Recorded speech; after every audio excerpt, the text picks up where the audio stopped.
Hello friends, I hope you're doing good. Let's get started with the current affair edition for today.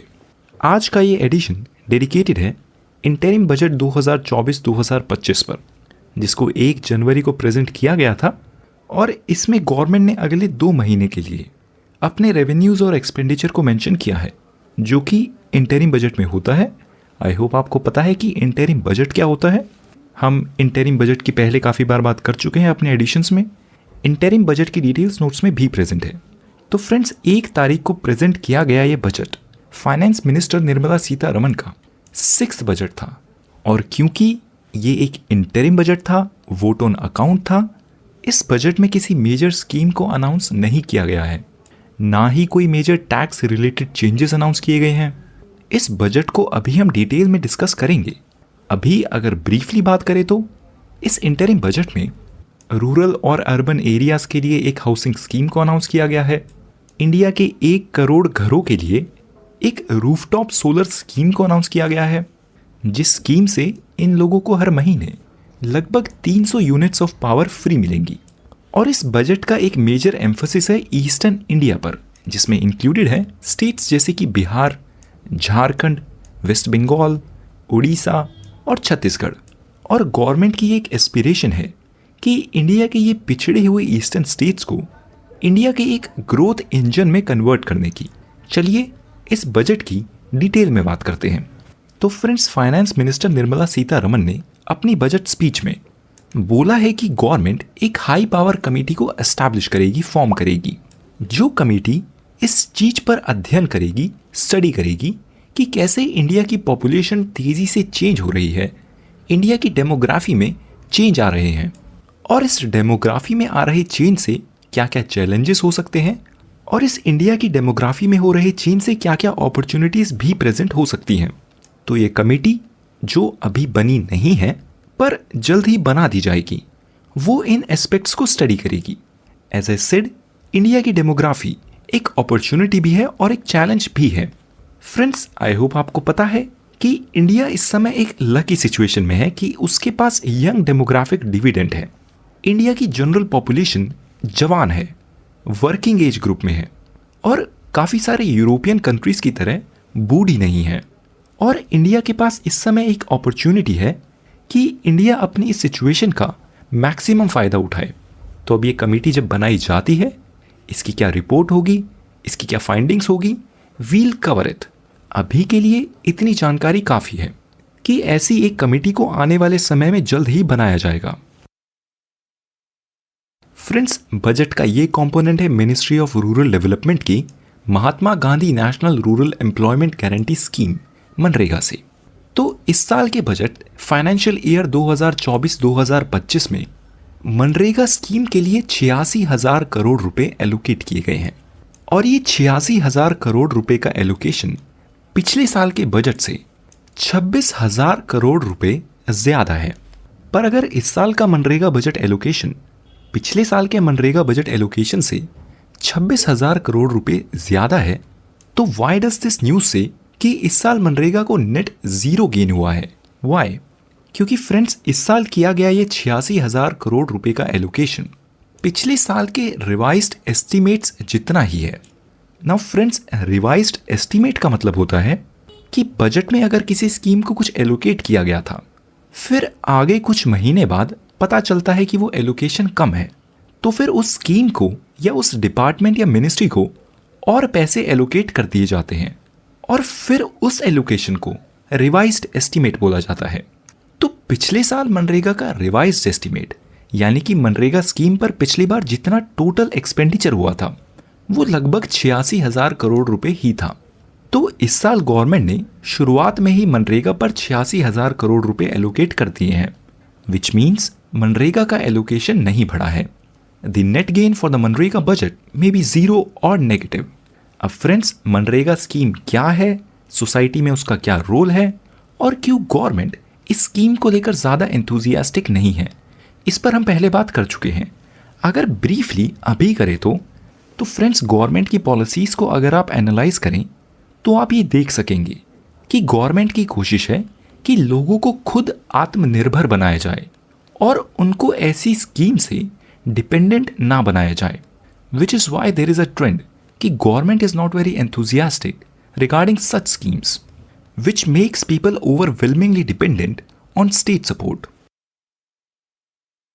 चलिए budget के इस next component की बात करते हैं। ये रिलेटेड है मिनिस्ट्री ऑफ एजुकेशन से, और इस साल प्रेजेंट किए गए इंटरिम बजट में मिनिस्ट्री ऑफ एजुकेशन को लगभग 73,000 करोड़ रुपए एलोकेट किए गए हैं, जो कि लास्ट बजट में हुए एलोकेशन से थोड़ा सा ज़्यादा है। लास्ट बजट में रफली 68,000 करोड़ रुपए एलोकेट किए गए थे। फ्रेंड्स, मिनिस्ट्री ऑफ एजुकेशन को किए गए एलोकेशन में 2 स्कीम्स हैं जिन पर गवर्नमेंट का खास फोकस है। वो स्कीम्स हैं, नाउ पे अटेंशन, ये स्कीम्स एग्जाम के पर्सपेक्टिव से भी इंपॉर्टेंट है। मिनिस्ट्री ऑफ एजुकेशन की पहली इंपॉर्टेंट स्कीम है प्रधानमंत्री पोषण शक्ति निर्माण, जिसका एब्रीविएशन है पीएम पोषण स्कीम, जिसको इससे पहले मिड डे मील के नाम से भी जाना जाता था। और मिनिस्ट्री ऑफ एजुकेशन की दूसरी स्कीम है PM schools for rising India, जिसकी एब्रीविएशन है पीएम श्री स्कीम, जिसको लगभग 6,000 करोड़ रुपए एलोकेट किए गए हैं, जो कि पिछले बजट से 50% ज़्यादा हैं। अब जब आप अपनी स्कीम्स की प्रिपरेशन करें तो ये प्रधानमंत्री पोषण स्कीम और प्रधानमंत्री श्री स्कीम के बारे में ज़रूर पढ़ लें। फ्रेंड्स, कई लोगों की ये अप्रोच रहती है कि वो सारी स्कीम्स को पढ़ लें। ये प्रिपरेशन की बिल्कुल भी स्मार्ट अप्रोच नहीं है। अगर आपको सभी स्कीम पढ़नी ही है, अगर आपको फियर ऑफ मिसिंग आउट है, हालांकि ये रिकमेंडेड नहीं है, पर फिर भी आप अपनी प्रिपरेशन में उन स्कीम्स को पहले पढ़ें जिनको अभी रिसेंट टाइम में यानी पिछले 1-2 साल में रिलीज किया गया है, और उसके बाद उन स्कीम्स को पढ़ें जो बहुत ज़्यादा इम्पैक्टफुल रही हैं, जैसे कि प्रधानमंत्री मुद्रा योजना, प्रधानमंत्री जन आरोग्य योजना, प्रधानमंत्री मातृ Vandana Yojana, ministry of civil aviation की पीएम उड़ान वगैरह। फ्रेंड्स, अभी आने वाले समय में वेल बिफोर द एग्जामिनेशन मैं आपके साथ नोट्स शेयर कर दूंगा जिनमें ये सभी स्कीम्स और बाकी और सभी चीज़ें, जैसे कि एनवायरनमेंट एंड इकोलॉजी की बायोडाइवर्सिटी, जियोग्राफी से रिलेटेड लोकेशंस वगैरह प्रेजेंट होंगी। So don't sweat too much about this. Friends, budget का ये नेक्स्ट कंपोनेंट है फर्टिलाइजर डिपार्टमेंट से related.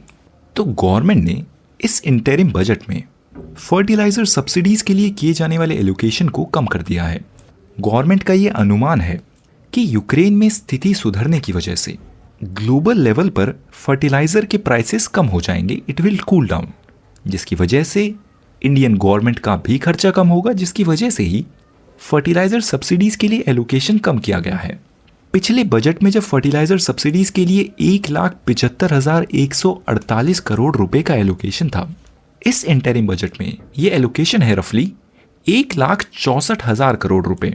Finance minister of India जब फर्टिलाइजर सब्सिडीज की बात करती हैं तो वो ये भी बोलती हैं कि इंडियन फार्मिंग में नैनो यूरिया का एप्लीकेशन बढ़ा है और नैनो डाई अमोनियम फॉस्फेट का भी इस्तेमाल बढ़ा है। फ्रेंड्स, नैनो यूरिया क्या होता है और नैनो डीएपी क्या होता है, इसके बारे में पढ़ लें। ब्रीफली बात करें तो ये गवर्नमेंट की इनोवेशन है और ये नैनो टेक्नोलॉजी से यूरिया के कम इस्तेमाल से भी ज़्यादा एरिया को कवर किया जा सकता है, जिससे फार्मर की फर्टिलाइजर्स की डिमांड कम होती है और गवर्नमेंट का फर्टिलाइजर सब्सिडी बिल भी कम होता है। अब फ्रेंड्स, गवर्नमेंट ने इस इंटरिम बजट में फर्टिलाइजर सब्सिडीज पर तो एलोकेशन को कम किया है, पर इस साल फूड सब्सिडी के एलोकेशन को बढ़ा दिया गया है। प्रधानमंत्री गरीब कल्याण अन्न योजना PMGKAY, इस स्कीम के लिए इस साल रफली 2,05,250 करोड़ रुपए एलोकेट किए गए हैं और पब्लिक डिस्ट्रीब्यूशन सिस्टम में दी जाने वाली शुगर सब्सिडी के लिए 1,00,000 करोड़ रुपए एलोकेट किए गए हैं। नाउ फ्रेंड्स, आपको इन फिगर्स को याद करने की कोई ज़रूरत नहीं है। ये बजट के वो कंपोनेंट्स हैं जिनकी एक जनरल अवेयरनेस काफ़ी है। अभी इस एडिशन में हम उन कंपोनेंट्स की भी बात करेंगे जो कि रिकमेंडेड है कि आप उनको याद कर लें। I let you know when it comes. Friends, budget का ये कंपोनेंट रिलेटेड है टैक्स रिलेटेड चेंजेस से, कि गवर्नमेंट ने इस बजट में टैक्स से रिलेटेड क्या चेंजेस किए हैं। तो फ्रेंड्स, इस बजट में टैक्स से रिलेटेड कोई भी चेंजेस नहीं किए गए हैं, चाहे वो डायरेक्ट टैक्सेस हों जैसे कि इनकम टैक्स या इनडायरेक्ट टैक्सेस हो जैसे कि goods and services tax. Direct taxes के केस में इनडायरेक्ट टैक्सेस के केस में और इंपोर्ट ड्यूटीज के केस में government has maintained a status quo, मतलब जो जैसा है उसको वैसे ही रहने दिया है. No changes have been made. With this been said, let's move on to the next component. तो फ्रेंड्स, बजट का ये कंपोनेंट एक पॉलिसी अनाउंसमेंट है जिसको गवर्नमेंट ने किया है. तो फ्रेंड्स, मिनिस्ट्री ऑफ फाइनेंस ने बोला है कि वो जितने भी व्यक्ति हैं जिनके साथ सरकार का टैक्स डिमांड को लेकर डिस्प्यूट चल रहा है, फॉर इंस्टेंस अगर ऐसे कोई व्यक्ति हैं जिनसे सरकार ने बोला है कि आप हमें इतना टैक्स और दें, और उन व्यक्तियों ने सरकार की उस डिमांड को कोर्ट में डिस्प्यूट किया हुआ है, तो इस बजट में अनाउंस की गई इस पॉलिसी के अकॉर्डिंग अगर उस डिस्प्यूट का अमाउंट 25,000 रुपये तक है और अगर उस डिस्प्यूट का पीरियड 2009 तक है, तो उसको सरकार माफ कर देगी. That thing would be forgotten. और साल 2011 से 2015 के बीच 10,000 तक की वैल्यू के डिस्प्यूट्स को भी माफ कर दिया जाएगा. यानी कि साल 2009 तक 25,000 रुपये तक के डिस्प्यूट्स को भुला दिया जाएगा और 2011 से 2015 के बीच तक 10,000 रुपये तक की वैल्यू के डिस्प्यूट्स को भुला दिया जाएगा. फाइनेंस मिनिस्टर निर्मला सीतारमण ने यह भी बोला है कि उनकी कोशिश है कि मिनिस्ट्री ऑफ फाइनेंस की पूरी कोशिश है कि टैक्स पेयर सर्विसेज को इम्प्रूव किया जाए, टैक्स से रिलेटेड असेसमेंट और अपील को फीसलेस कर दिया जाए, पूरे तरीके से ऑटोमेट कर दिया जाए और इनकम टैक्स रिटर्न को फाइल करने के तरीके को भी अपडेट कर दिया जाए.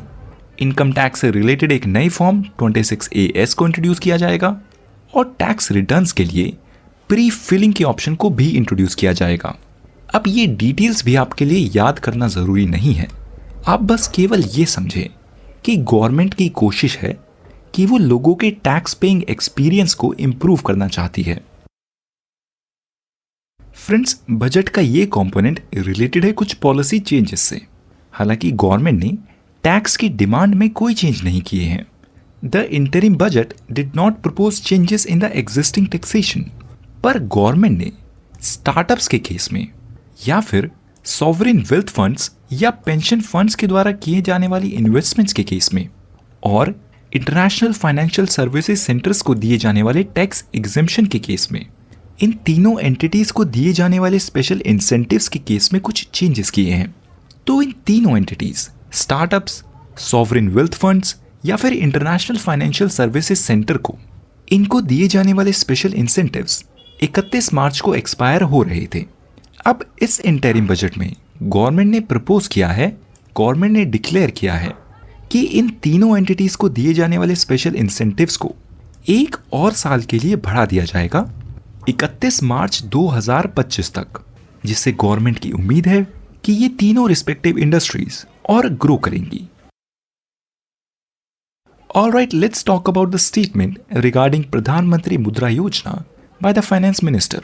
तो फाइनेंस मिनिस्टर अपनी इंटरिम बजट स्पीच में प्रधानमंत्री मुद्रा योजना के बारे में बोलती हैं कि इस स्कीम के तहत अब तक गवर्नमेंट ने रफली 43 करोड़ लोन्स को सैंक्शन किया है, जिनकी वैल्यू प्रधानमंत्री मुद्रा योजना के तहत दिए गए इन लोन्स की वैल्यू है रफली 22.5 लाख करोड़ रुपए. और इन माइक्रो लोन से, इन छोटी वैल्यू के लोन से इंडिया के यूथ की मदद हुई है. अब बात करते हैं इंटरिम बजट के इस अगले कंपोनेंट की, जिसका कॉन्टेक्स्ट है लखपति दीदी स्कीम, जिसको पहली बार प्राइम मिनिस्टर ने मेंशन किया था पिछले साल की अपनी इंडिपेंडेंस डे स्पीच में. इस स्कीम को हमने उस समय भी अपने एडिशंस में कवर किया था. I hope they are a part of your notes now. और अगर ये आपके नोट्स का पार्ट नहीं है तो आप वीडियो के डिस्क्रिप्शन में दिए गए लिंक से नोट्स को एक्सेस कर सकते हैं. These notes are completely free, they are regularly updated और इन नोट्स में करंट अफेयर्स से रिलेटेड सभी डिटेल्स प्रेजेंट है. So talking about this news, तो फ्रेंड्स पहले हम बात करते हैं कि ये लखपति दीदी स्कीम क्या है. तो इस स्कीम में वुमेन सेल्फ हेल्प ग्रुप के मेंबर्स को ट्रेन किया जाएगा, उनको स्किल्स दी जाएगी और उनकी बाकी तरीके से और हेल्प की जाएगी ताकि ये सेल्फ हेल्प ग्रुप की वुमेन मेंबर्स मिलकर काम कर सके. और गवर्नमेंट की उम्मीद है कि ये एक साल में लगभग 1 लाख रुपए तक कमा सकें. This is what it means by the लखपति दीदी स्कीम. ऐसा करने के लिए गवर्नमेंट अलग अलग विलेजेस में माइक्रो एंटरप्राइजेस को सेटअप करेंगी। माइक्रो एंटरप्राइजेस मतलब छोटे छोटे काम, जैसे कि weaving, basket making, handicraft production, food processing वगैरह। तो इस इंटरिम बजट में, in the interim budget of 2024-25, government का जब इनिशियली प्लान था कि देश में ऐसी 2 करोड़ लखपति दीदीज बनाई जाएंगी, इस बजट में इस टारगेट को 2 करोड़ से बढ़ाकर 3 करोड़ कर दिया गया है। और इस लखपति दीदी स्कीम के साथ साथ फाइनेंस मिनिस्टर ने अनाउंस किया है कि सक्षम आंगनवाड़ी और पोषण 2.0 स्कीम के तहत गवर्नमेंट का फोकस रहेगा कि तेज स्पीड से फिलहाल प्रेजेंट आंगनवाड़ी सेंटर्स को अपग्रेड किया जाए।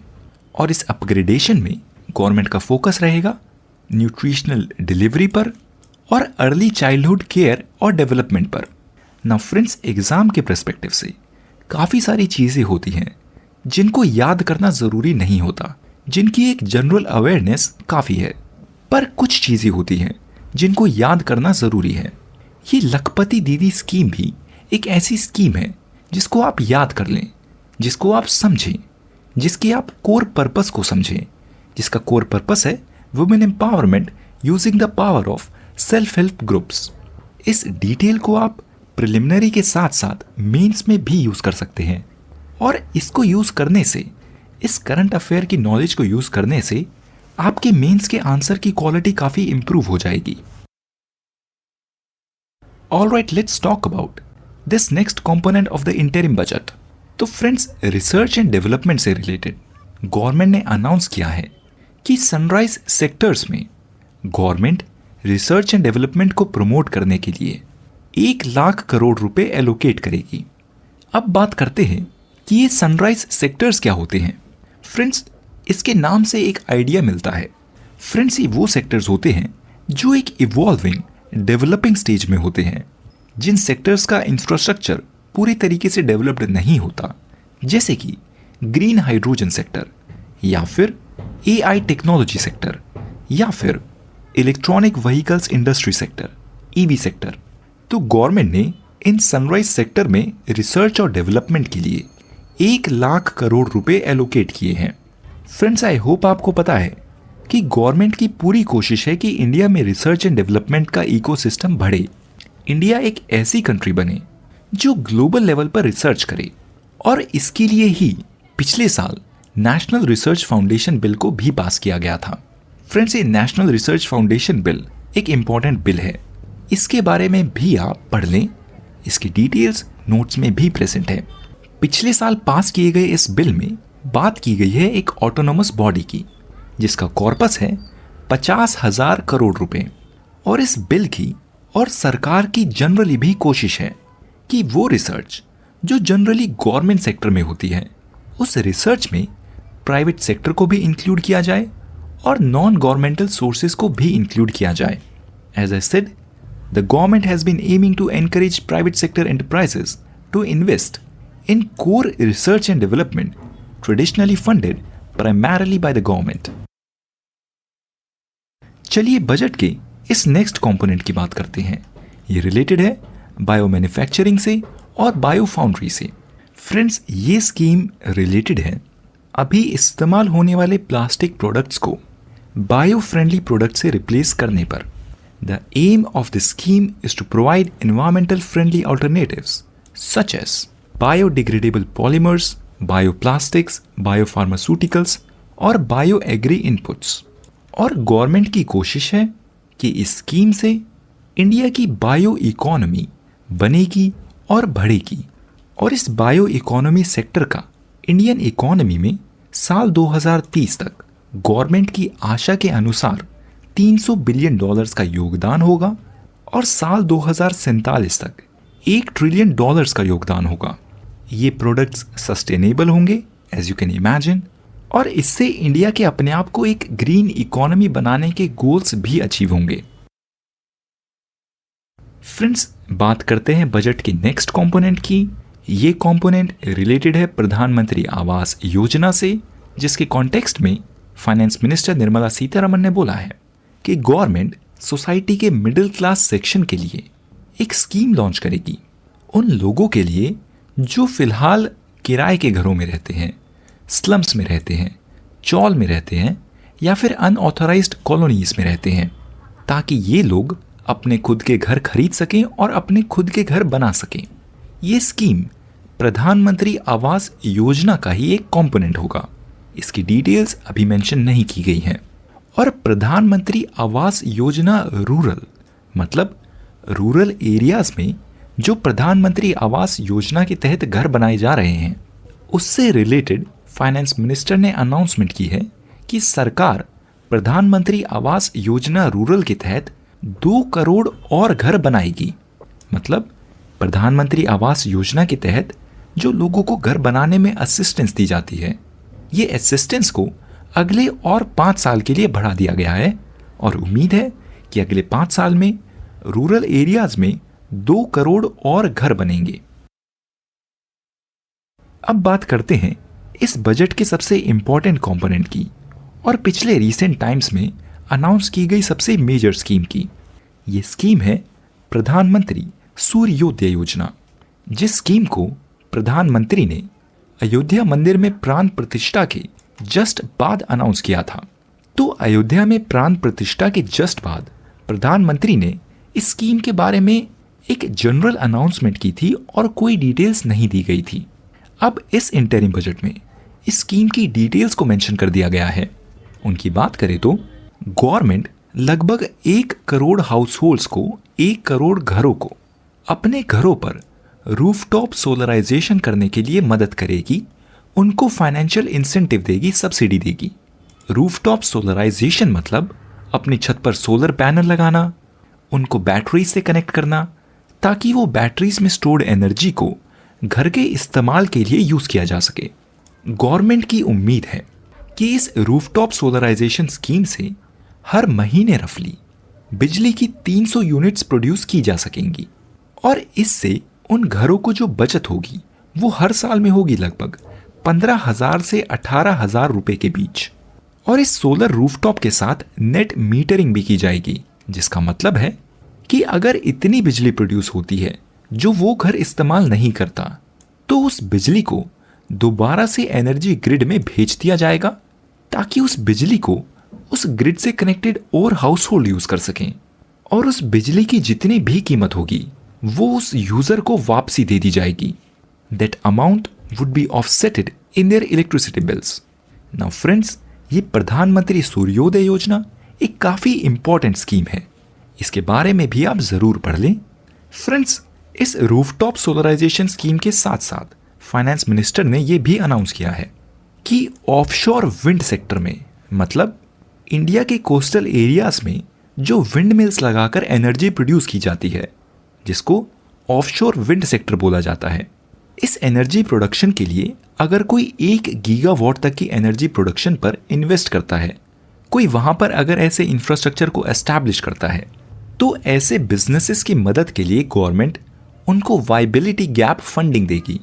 वायबिलिटी गैप फंडिंग का मतलब होता है कि ऐसे सेक्टर्स में, जिन सेक्टर्स में प्राइवेट सेक्टर जनरली रिस्क नहीं लेता क्योंकि खतरा होता है नुकसान होने का, ऐसे सेक्टर्स को ग्रो करने में मदद के लिए सरकार हेल्प करती है वायबिलिटी गैप फंडिंग के थ्रू। सरकार बिजनेसेस को पैसे देती है कि आप बिजनेसेस करें, हम आपकी मदद करेंगे ताकि आपका खर्चा कम हो और आपको प्रॉफिट हो सके और ये इंडस्ट्री फिर ग्रो करे। तो ऑफशोर विंड सेक्टर में 1 गीगावाट तक के इन्वेस्टमेंट के लिए सरकार will help with viability gap funding which will encourage private sector investments. Alright, let's talk about the next component of the budget.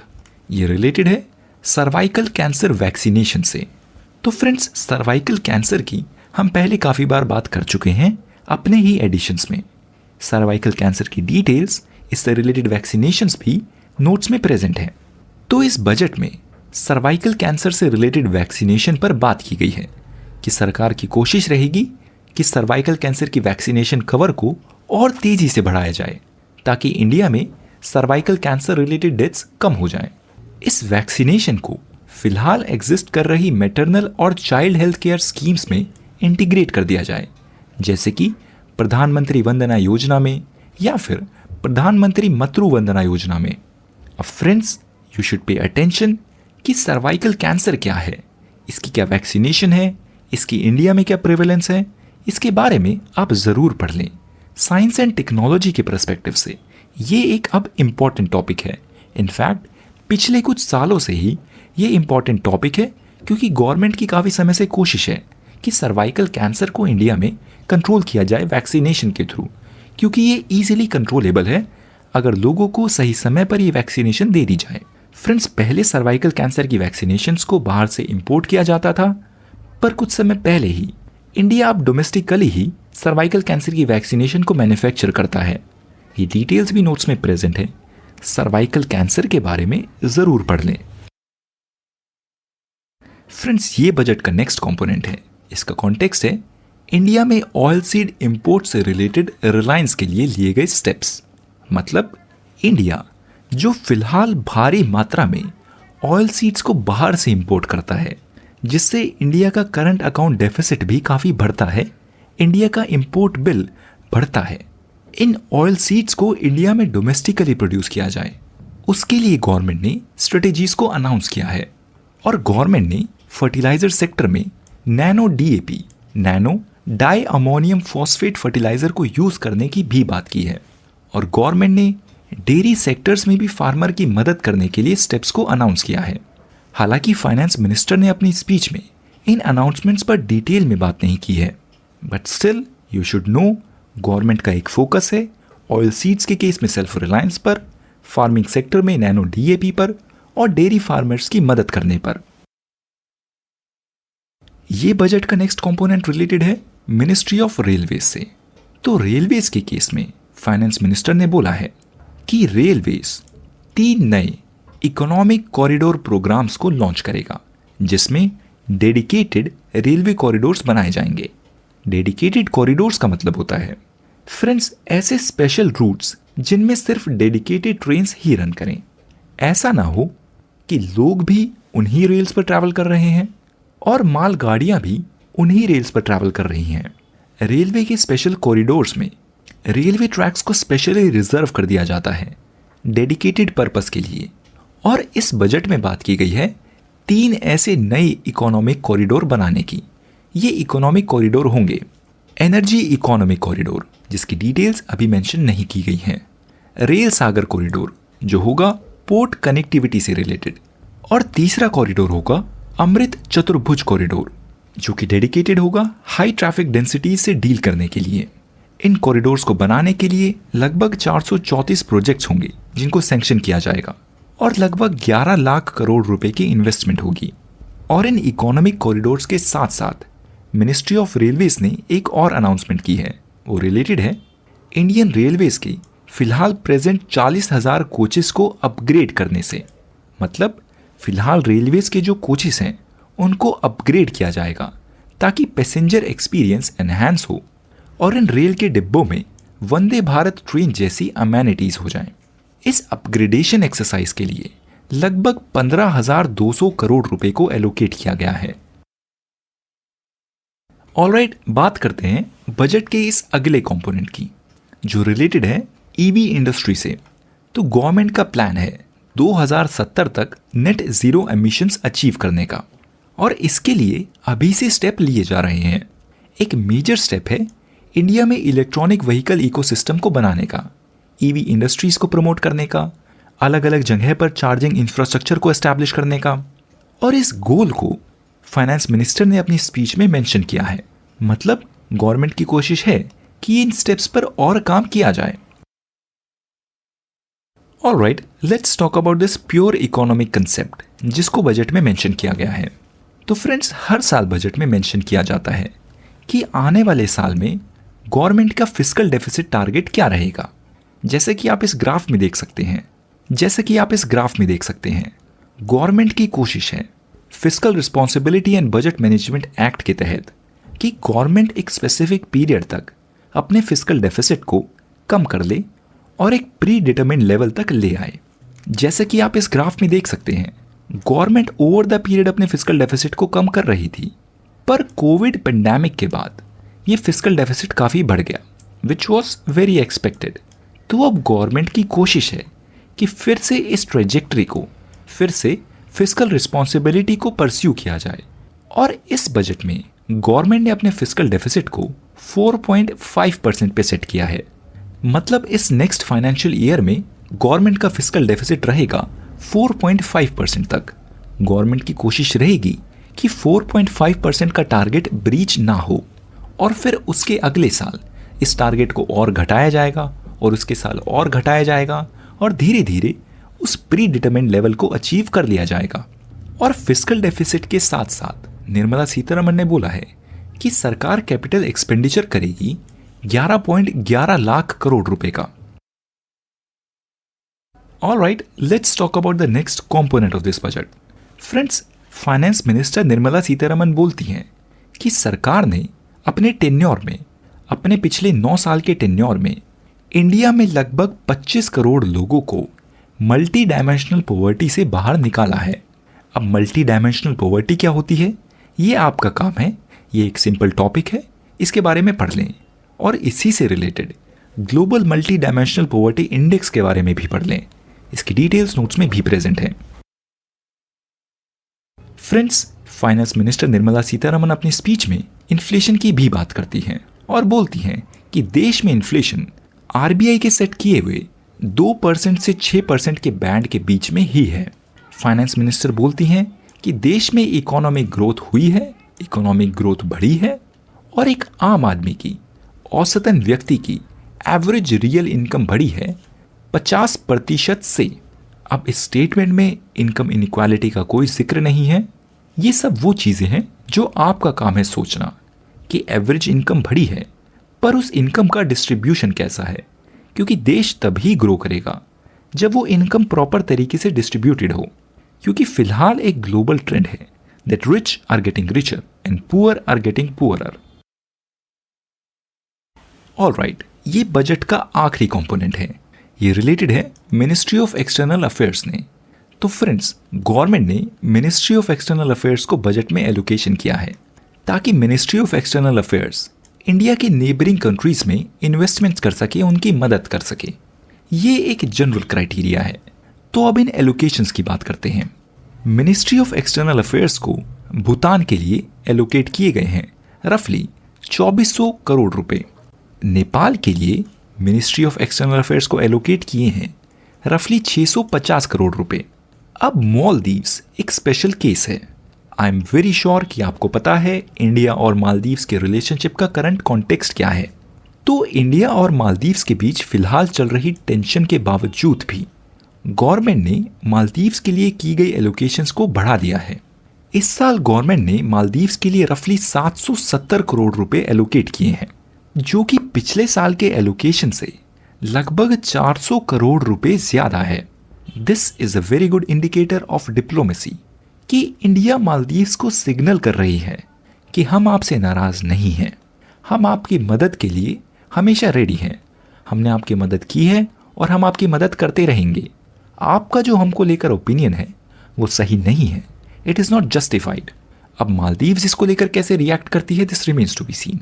India के बाकी और नेबर्स को किए गए एलोकेशन की बात करें तो बांग्लादेश के लिए एलोकेट किए गए हैं 130 करोड़ रुपए। अफगानिस्तान, जहां पर तालिबान का रूल है, उसके लिए एलोकेट किए गए हैं 220 करोड़ रुपए। इंडिया के सदर्न नेबर श्रीलंका के लिए एलोकेट किए गए हैं 60 करोड़ रुपए। म्यांमार, जहां पर इस समय एक कॉन्फ्लिक्ट चल रहा है जिसके बारे में आई होप आपको पता है, उसको एलोकेट किए गए हैं 370 करोड़ रुपए। इंडिया के नेबर में लोकेटेड आइलैंड नेशंस सिशलीज और मॉरिशस को एलोकेट किए गए हैं 9.91 करोड़ रुपए और 370 करोड़ रुपए रिस्पेक्टिवली। और इंडिया ने अफ्रीका के लिए भी बजट एलोकेट किया है। अफ्रीकन नेशंस के लिए कलेक्टिवली एलोकेट किए गए हैं 200 करोड़ रुपए। Now friends, that's all. इस इंटरिम बजट में जो भी इंपॉर्टेंट था, that all has been covered. आप इन मेंशन की गई डिटेल्स के बारे में एक बार पढ़ लें, इनको अपने नोट्स में भी इंक्लूड कर लें। ये नोट्स डिस्क्रिप्शन में भी लिंक्ड हैं, आप वहाँ से भी इनको एक्सेस कर सकते हैं। See you in the next edition. Goodbye. I hope you'll have a good time.